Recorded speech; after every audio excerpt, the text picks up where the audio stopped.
बेईमानी का धन खाने वाले को ईश्वर कौन सा दंड देते हैं। एक अंधी प्रतिदिन मंदिर के दरवाजे पर जाकर खड़ी होती। दर्शन करने वाले बाहर निकलते तो वह अपना हाथ फैला देती और नम्रता से कहती, बाबूजी, अंधी पर दया हो जाए। वह जानती थी कि मंदिर में आने वाले सहृदय और श्रद्धालु हुआ करते हैं। उसका यह अनुमान असत्य न था। आने जाने वाले 2-4 पैसे उसके हाथ पर रख ही देते। अंधी उनको दुआएं देती और उनको सहृदयता को सराहती। स्त्रियां भी उसके पल्ले में थोड़ा बहुत अनाज डाल जाया करती थी। प्रातः से संध्या तक वह इसी प्रकार हाथ फैलाए खड़ी रहती। उसके पश्चात मन ही मन भगवान को प्रणाम करती और अपनी लाठी के सहारे झोपड़ी का पथ ग्रहण करती। उसकी झोपड़ी नगर से बाहर थी। रास्ते में भी याचना करती जाती, किंतु राहगीरों में अधिक संख्या श्वेत वस्त्रों वालों की होती, जो पैसे देने की अपेक्षा चिड़कियां दिया करते थे। तब भी अंधी निराश न होती और उसकी याचना बराबर जारी रहती। झोपड़ी तक पहुँचते पहुँचते उसे 2-4 पैसे और मिल जाते। झोपड़ी के समीप पहुँचते ही एक 10 वर्ष का लड़का उछलता कूदता आता और उससे चिपट जाता। अंधी टटोल कर उसके मस्तक को चूमती। बच्चा कौन है, किसका है, कहाँ से आया है, इस बात से कोई परिचय नहीं था। 5 वर्ष हुए। आस पड़ोस वालों ने उसे अकेला देखा था। इन्हीं दिनों एक दिन संध्या समय लोगों ने उसकी गोद में एक बच्चा देखा। वह रो रहा था। अंधी उसका मुख चूम चूम कर उसे चुप कराने का प्रयत्न कर रही थी। वह कोई असाधारण घटना न थी, अतः किसी ने भी न पूछा कि बच्चा किसका है। उसी दिन से यह बच्चा अंधी के पास था और प्रसन्न था। उसको वह अपने से अच्छा खिलाती और पहनाती। अंधी ने अपनी झोपड़ी में एक हांडी गाड़ रखी थी। संध्या समय जो कुछ मांग कर लाती उसमें डाल देती और उसे किसी वस्तु से ढाँप देती, इसलिए कि दूसरे व्यक्तियों की दृष्टि उस पर न पड़े। खाने के लिए अन्न काफ़ी मिल जाता था। उससे काम चलाती। पहले बच्चे को पेट भरकर खिलाती, फिर स्वयं खाती। रात को बच्चे को अपने वक्स से लगाकर वहीं पड़ी रहती। प्रातःकाल होते ही उसको खिला पिलाकर फिर मंदिर के द्वार पर जा खड़ी होती। काशी में सेठ बनारसी दास बहुत ही प्रसिद्ध व्यक्ति है। बच्चा बच्चा उनकी कोठी से परिचित था। बहुत बड़े देशभक्त और धर्मात्मा थे। धर्म में उनकी बड़ी रुचि थी। दिन के 12 बजे तक सेठ स्नान ध्यान में संलग्न रहते। कोठी पर हर समय भीड़ लगी रहती। कर्ज के इच्छुक तो आते ही थे, परंतु ऐसे व्यक्तियों का भी तांता बंधा रहता जो अपनी पूंजी सेठ जी के पास धरोहर के रूप में रखने आते थे। सैकड़ों भिखारी अपनी जमा पूंजी इन्हीं सेठ जी के पास जमा कर जाते। अंधी को भी यह बात मालूम थी, किंतु पता नहीं अब तक वह अपनी कमाई यहाँ जमा कराने में क्यों हिचकिचाती रही। उसके पास काफ़ी रुपए हो गए थे। हांडी लगभग पूरी भर गई। उसको शंका थी कि कोई चुरा न ले।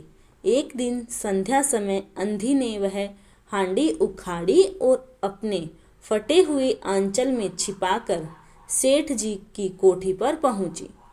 सेठ जी वही खाते के पृष्ठ उलट रहे थे। उन्होंने पूछा, क्या है बुढ़िया?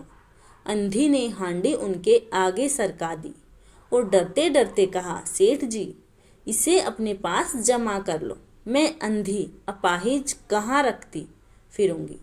सेठ जी ने हांडी की ओर देखकर कहा, इसमें क्या है? अंधी ने उत्तर दिया, भीख मांग मांग कर अपने बच्चे के लिए 2-4 पैसे संग्रह किए हैं। अपने पास रखते डरती हूँ। कृपया इन्हें आप अपनी कोठी में रख लें। सेठ जी ने मुनीम की ओर संकेत करते हुए कहा, बही में जमा कर लो। फिर बुढ़िया से पूछा, तेरा नाम क्या है? अंधी ने अपना नाम बताया। मुनीम जी ने नकदी गिनकर उसके नाम से जमा कर ली और वह सेठ जी को आशीर्वाद देती हुई अपनी झोपड़ी में चली गई। 2 वर्ष बहुत ही सुख के साथ बीते। इसके पश्चात एक दिन लड़के को जवर ने आ दबाया। अंधी ने दवा दारू की, झाड़ फूक से भी काम लिया, टोने टोटके की परीक्षा की, परंतु संपूर्ण प्रयत्न व्यर्थ सिद्ध हुए। लड़के की दशा दिन प्रतिदिन बुरी होती गई। अंधी का हृदय टूट गया। साहस ने जवाब दे दिया, निराश हो गई, परंतु फिर ध्यान आया कि संभवतः डॉक्टर के इलाज से फायदा हो जाए। इस विचार के आते ही वह गिरती पड़ती सेठ जी की कोठी पर आ पहुंची। सेठ जी उपस्थित थे। अंधी ने कहा, सेठ जी, मेरी जमा पूंजी में से 10-5 रुपये मुझे मिल जाएं तो बड़ी कृपा हो। मेरा बच्चा मर रहा है, डॉक्टर को दिखाऊंगी। सेठ जी ने कठोर स्वर में कहा, कैसी जमा पूंजी, कैसे रुपए? मेरे पास किसी के रुपए जमा नहीं हैं। अंधी ने रोते हुए उत्तर दिया, 2 वर्ष हुए मैं आपके पास धरोहर रख कर गई थी, दे दीजिए, बड़ी कृपा होगी।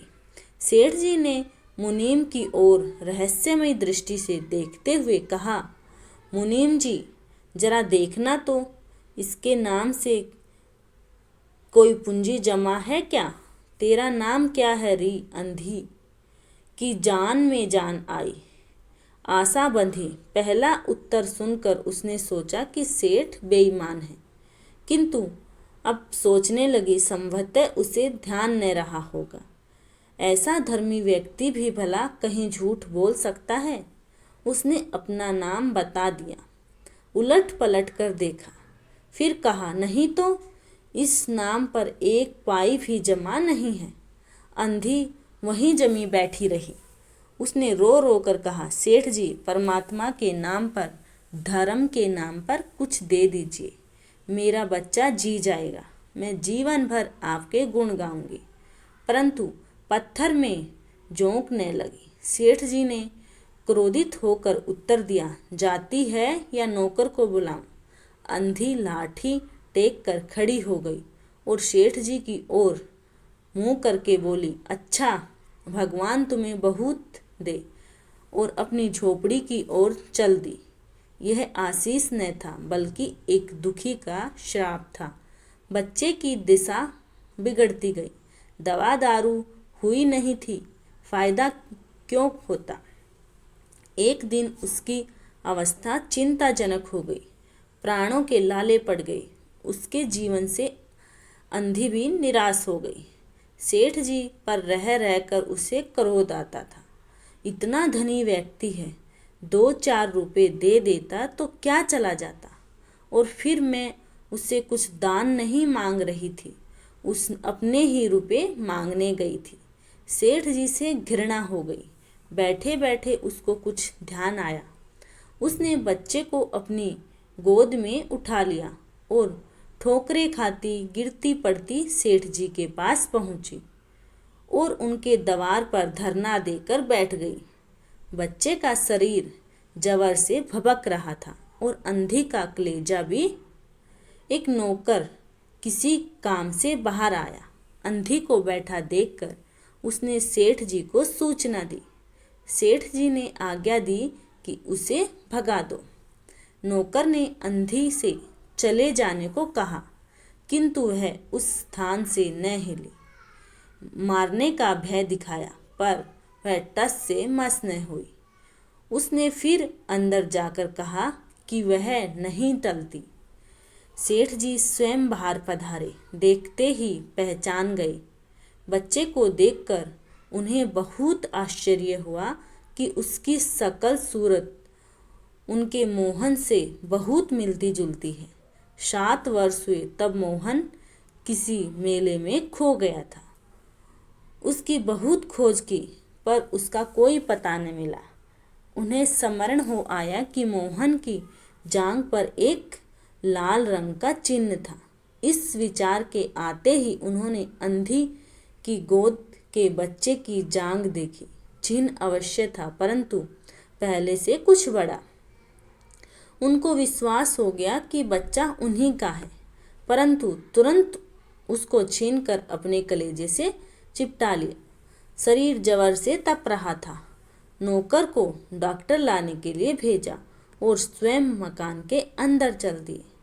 अंधी खड़ी हो गई और चिल्लाने लगी, मेरे बच्चे को न ले जाओ, मेरे रुपए तो हजम कर गए, अब क्या मेरा बच्चा भी मुझसे छीनोगे? सेठ जी बहुत चिंतित हुए और कहा, मेरा बच्चा मेरा है, यही एक बच्चा है, 7 वर्ष पहले कहीं खो गया था, अब मिला है, सो इसे कहीं नहीं जाने दूंगा और लाख प्रयत्न करके भी इसके प्राण बचाऊंगा। अंधी ने एक जोर का ठाका लगाया, तुम्हारा बच्चा है, इसलिए लाख यत्न करके भी उसे बचाओगे। मेरा बच्चा होता तो उसे मर जाने देते। क्यों, यह भी कोई न्याय है? इतने दिनों तक खून पसीना एक करके उसको पाला है, मैं उसको अपने हाथ से नहीं जाने दूंगी। सेठ जी की अजीब दशा थी। कुछ करते धरते बन नहीं पड़ रहा था। कुछ देर वहीं मौन खड़े रहे, फिर मकान के अंदर चले गए। अंधी कुछ समय तक खड़ी रोती रही, फिर वह भी अपनी झोपड़ी की ओर चल दी। दूसरे दिन प्रातःकाल प्रभु की कृपा हुई या दवा ने जादू का सा प्रभाव दिखाया। मोहन का जबर उतर गया। होश आने पर उसने आंखें खोली तो सर्वप्रथम शब्द उसकी जुबान से निकला, माँ। चूहों और अपरिचित शक्लें देखकर उसने अपने नेत्र फिर से बंद कर लिए। उस समय से उसका जबर फिर अधिक होना आरंभ हो गया। माँ माँ की रट लगाई हुई थी। डॉक्टरों ने जवाब दे दिया। सेठ जी के हाथ पांव फूल गए। चारों ओर अंधेरा दिखाई देने लगा। क्या करूं? एक ही बच्चा है, इतने दिनों के बाद मिला है, मिला भी तो मृत्यु उसको अपने चुंगल में दबा रही है, इसे कैसे बचाऊं? सहसा उनको अंधी का ध्यान आया। पत्नी को बाहर भेजा कि देखो कहीं वह अब तक द्वार पर न बैठी हो, परंतु वह वहाँ कहाँ। सेठ जी ने फीटन तैयार कराई और बस्ती से बाहर उसकी झोपड़ी पर पहुँचे। झोपड़ी बिना द्वार की थी। अंदर गए, देखा अंधी एक फटे पुराने टाट पर पड़ी है और उसके नेत्रों से अश्रुधार बह रही है। सेठ जी ने धीरे से उसको हिलाया। उसका शरीर भी अग्नि की भांति तप रहा था। सेठ जी ने कहा, बुढ़िया, तेरा बच्चा मर रहा है। डॉक्टर निराश हो गए हैं। रह रहकर वह तुझे पुकार रहा है। अब तू ही उसके प्राण बचा सकती है।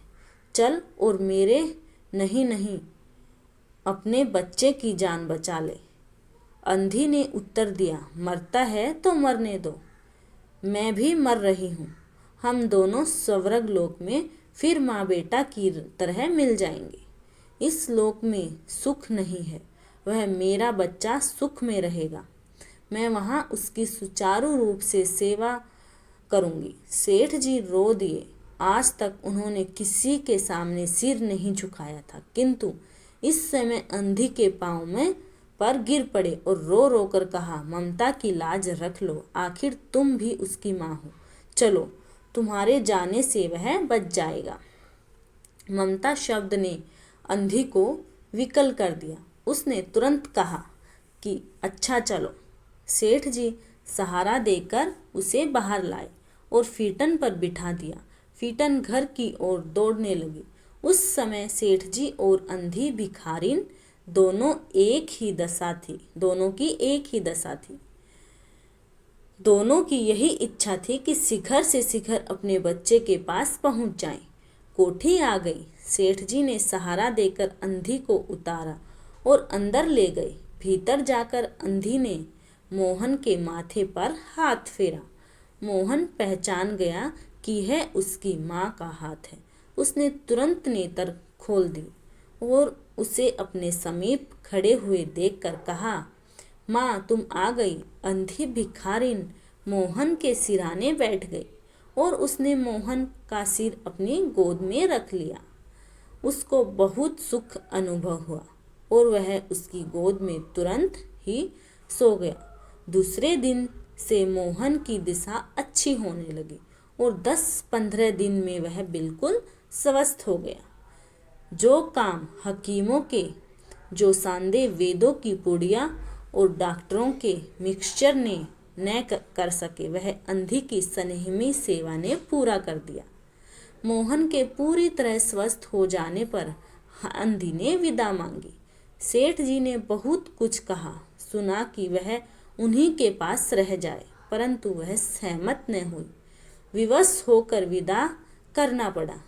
जब वह चलने लगी तो सेठ जी ने रुपयों की एक थैली उसके हाथ में दे दी। अंधी ने मालूम किया इसमें क्या है। सेठ जी ने कहा इसमें तुम्हारी धरोहर है, तुम्हारे रुपये, मेरा वह अपराध।